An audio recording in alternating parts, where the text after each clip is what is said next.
ทหารไต้หวันแล้วก็ทหารไทยไปช่วยอิสราเอลแม่งจนเฮ็ดสงครามอ้อมตะวันออกกลางแม่งคือซีเรียแม่งก็ยังบุกคือสถานทูตอิรักมันยังอยู่แถวซีเรียแม่งคืออันกัมพูชีคืออันปาเลสไตน์คือมุฮัมมัดคืออันเดะอิบรอเลบานอนแม่งอิหร่านมันจะมีนำอันตุรกีอีกอิสราเอลกดสอบคือโดนัลด์ทรัมป์คือทหารทั้งโดนัลด์ทรัมป์อาจจะรู้ว่าทหารไทยมาสนับช่วยมืออิสราเอลกับอันทหารไต้หวันไปช่วยแนะนำอิสราเอลแนะนำอันอเมริกาเพราะนั้นกันโดนัลด์ทรัมป์ไปยังบ่เห็นไปไต้หวันเห็นไปแต่จีนกันไสก็จะรายงานกันอันนั้นรายงานปุ๊บว่าโอ้มีสายไต้หวันเด้อมีสายประเทศไทยเด้อทหารที่ช่วยอิสราเอล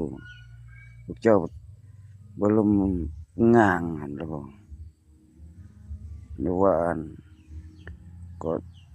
อเมริกาเนาะคันจะมีไต้หวันไทยช่วยอิสราเอลจะได้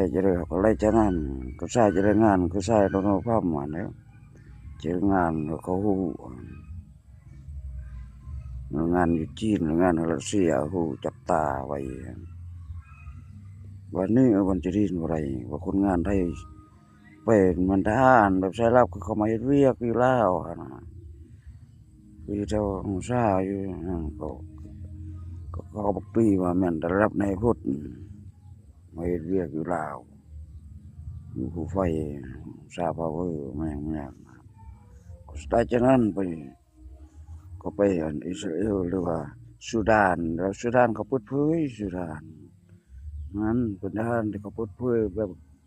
บ่เป็นลับอิสราเอลก็เป็นลับคันเขาช่วยคืออันยูเครนเขาก็เป็นลับไทยอันนั้นก็ว่าจะเข้าทางเยอรมันนั้นเยอรมันอาจจะรู้พวกกลุ่ม NATO แต่มันเฮ็งนำอิสราเอลนี่อยู่มีน้ำมันย้อนอิสราเอลบ่แม่นอิหร่านอะไรพวก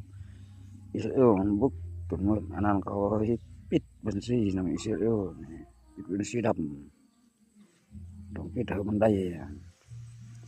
อันนี้แหละอันเจ้าชีวิตไทยอยู่ว่าผู้อันช่วยตอนรู้ความรายงานลงดูอันแต่ก็เรื่องก็ช่วยแต่ตอนไม่เท่าประเทศเขาก็เก็บไป